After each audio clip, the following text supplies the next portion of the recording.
Osanibona. Yebo.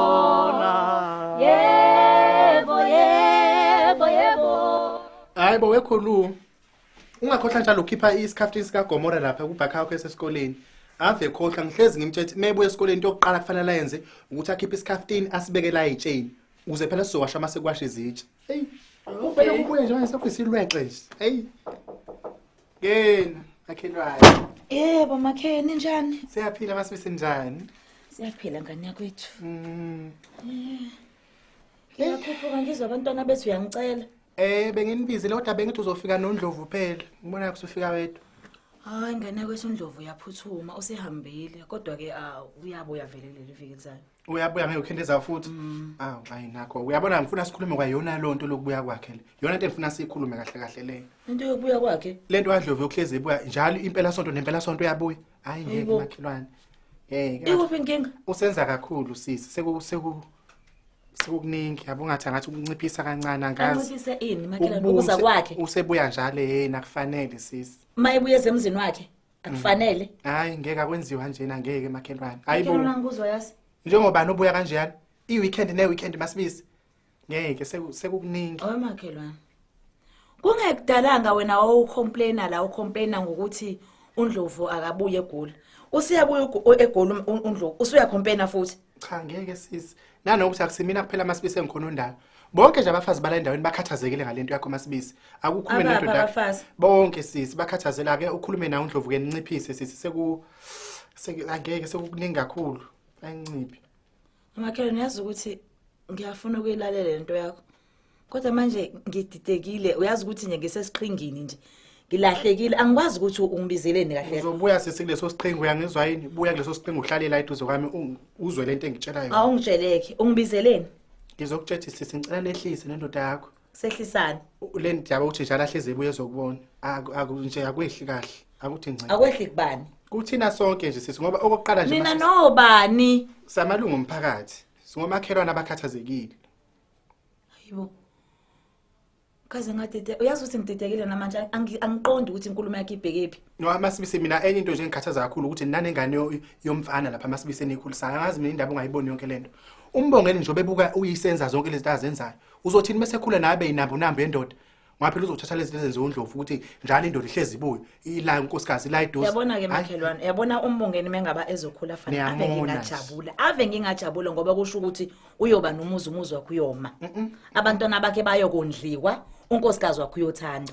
Mengabe yobuka nje abuka uNdlovu indlela enza ngayo uNdlovu ngoba le ndoda iyangithanda iyanginakekela. Uyacabanga ukuthi sefana ukuthi ngisele ngedwa mina lapha kulendlu ngoba umbongeni bayasebenzela onomusa basi kodwa nje alikhe la mahala ongithengela oncamsi ngidla into engiyithandayo ungipha imali uyafika ufika noma kunini mayifuna ukufika. Ngicela sikhulume nangayo le uthi njalo mayifika ufika ephethe onqanqi kwayona lonto yokuthi ehleze ethenga izinto uNdlovu ayifanele sisi ngoba yonke lemizi lena kunamadoda ahamba iminyaka ahlala eMagoli angabuyi mayefika afika nje gaxiswa umuntu afike egaxiswa kwamasakhe senakhe engaphethe lutho hayi lento kaNdlovu kufika iweekend ukufuqela imithalo ukufuqela ngamagross hayi sisi.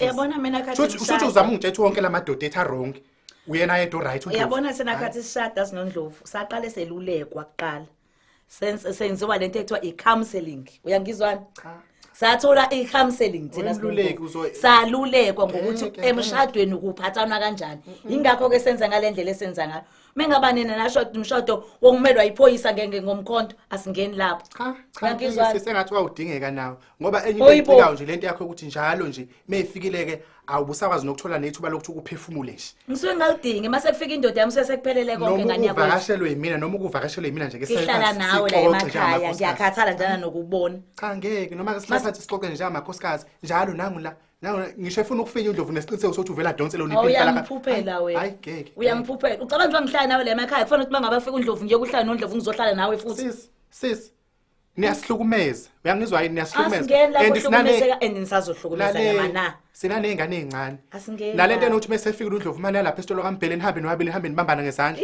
ngicela niyeke sisi ngoba izingane sezibuka lonto lezo zibuka lonto sifuna zazi izingane zikhule zazi ukuthi abantu mabeshadile bayathandana akunandaba ukuthi sebe neminyaka emingaki uthando nje nihlukaniswa ukufa mangabanishadile nciphisana bese kuba inciphisa yabona into engicika tututu ileyo ukuthi uma efikile la ulokhu uhamba nawe esontweni indoda enjani ihamba isonto sonke nje cha sonke sabafazi esontweni sifika sihamba sodwa amadoda ehluke ehleze ezipotini phela laphuza utshwala wena amadoda undoda kaphuza utshwala ubiyekelana utshwala hayibona ngihlola ngaze ngayizinqabi yizinto ezongikhulumela zona namhlanje ayikho indoda ephila kahle la ekhanda engaveli isuka ithi yakholwa nje ithi yasonta indoda enjani leyo usuncamile impela ingcamiseleni uthukuthele nje uthukuthelele ukuthi indoda yami iyangithanda iyona into ekuthukuthelisayo ayikho indoda engabuthanda utshwala masibiso yangizwana eyamayibthanda unqena ukhipha imali kaBhiya loyo unqena nje ukhipha imali kaTshwala njalo ngama weekend amadoda ahleze ehlanganisa imali kuyothenga uBhiya kuthenge nenyama lapha kaMbhele lo wakho yena usala kanjani ikhona kodwa inkubazeko la kuwena enqondweni la kuwena ikhona noma ngiyayiziba ngoba ngomakhelwana futhi ngikhule nawo kodwa ingqondo yakhe inako ukukhubazeka okuncane labantu ekhuluma ikhuluma umuntu onongqonjwana umuntu onengqondo ephelele akayikhulumi yonke lento oyikhulumayo ngiyala mina ngoba uyabona njengoba enza yonke lento ile mpucuzeko eseyafika nalobu ubucucu manje kubhlungu uphi boyifundiswa ngaze ubufundiswa abani yonakala lapho nje uncinzelwa yini hayi ke ukhuluma kahle ngcono ngoba uyazi uno form 5 uGajeni form 5 wathi ngesikhathi efunda le yakho yashiya isikole yambe ushaya ingoma inezitifiketi zengoma ingakho nje isebenze lapha emgedeni owame esebenze eoffice awu masibisi uyakujabulela konke lokho yabona nje usukusumone ngempela uNkulunkulu masuze kuneza indoda eno form 5 awusukusumonile sisi usukusumcike isona certificate anaso ke leso sika form 5 bese kube lezi ezinye ekazithola lapha emsebenzini ngelokuqhubela uyiqhubeka le yakho inalezi zengoma kufuneka lokho kabona indoda ngempela ke leyo ekida hayi sisi afakube njani indaba sifunde kakhulu angibe ngisabona kahle usayindoda ngempela akufeswa ngalezi certificate zengoma akunankingi zimhlobiso ngathi ishunja azinangqondo futhi nazo kodwa nabo basebenza nje babathi amthini ingakho isebenza emathumbeni omhlaba wami ehlale eoffice echaba ekhona Nkosi yami sangisasenza ngithini ujabulesa indoda ehlala eoffice indoda enjani ehlala eoffice indoda fanele isebenze emgodini imbe sisi kubona ngathi indoda ngempela le yakhe ehlala ema-office wenzani eoffice uchweba insipho uma umuntu uqase njeyana ke ngoba uhlala lapha ngaphansi komhlaba ngithanda khona lokho ngibona kuNdlovu mase kufika ukuthi ubona usuke njani usuyacobezela mana ngoba nento azigcoba into ezikhala kahle usuyagcoba iphonzi vele office agcobe nezipho zakhe vele kufanele abe njalo indoda enjani yabona le ndoda yakhe efundile ehlala eoffice ngelinye ilanga uyobuya ithi khulelwe ngiyakutshela umona wakho indoda enjani esebenza eoffice uthepha ucwebezelane indoda uyakuphelezela ubheke esihogweni indoda ayisebenza emgodini ibuye nje ngathi isiqubuqubu mayivuke iphuma umsebenzi ibothi indoda ngempela ibo umthuqase njengale yakho ihlale futhi egoli hayi lento okuhleze ebuye ezombuluza lana awazi wakho hayi masibisa ke nciphise ngempela ke nciphise niyasonela nje umphakathi wethu thina sazi lokho ukuthi indoda iyahamba ijubalala safuna ukumbuza futhi maMbhele lento ukuthi wena abafazi bala kule ndawo waphela mawuthi abafazi bakule ndawo bala noma Mbhele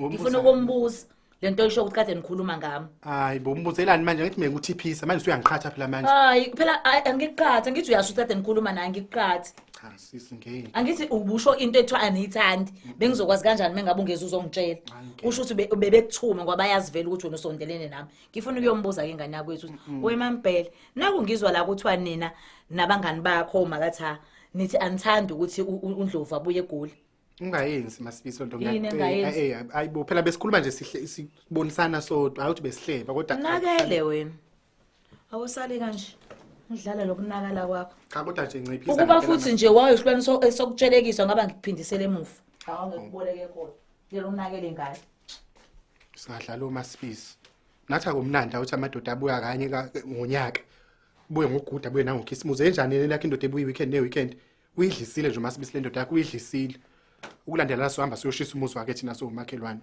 vele ngihlohla abafazi sihambe siyoshisa umuzi wakhe indoda enjani ibuye weekend neweekend noma bathi angithi nje lokho aqala ukusebenza usabuye kanye eGoli ukulandela la sozabuye ngokhisimuzi uNdlovu ufika inyanga nenyanga iviki neviki futhi hayi ngisho inyanga nenyanga hayi senziwe ilima nje lana indoda enjani yona le indoda enjani hayi thina uthi kanti amadoda kanjani nje bengabuye eMagoli siyabonga kulabo abasubscribe ke laba ngasubscribe inkinga yini kuphi sefaya hlezi sikhuluma into eyodwa ukuthi subscribe anike ngoba nakhona ngaboni fanele subscribe nina niboni ubakafelani pho ngiyacike kamina why ubakafa nibuke ni like and comment lapha hayi bakwethu kube njalo ke ingane zakwethu siyabonga ke bye bye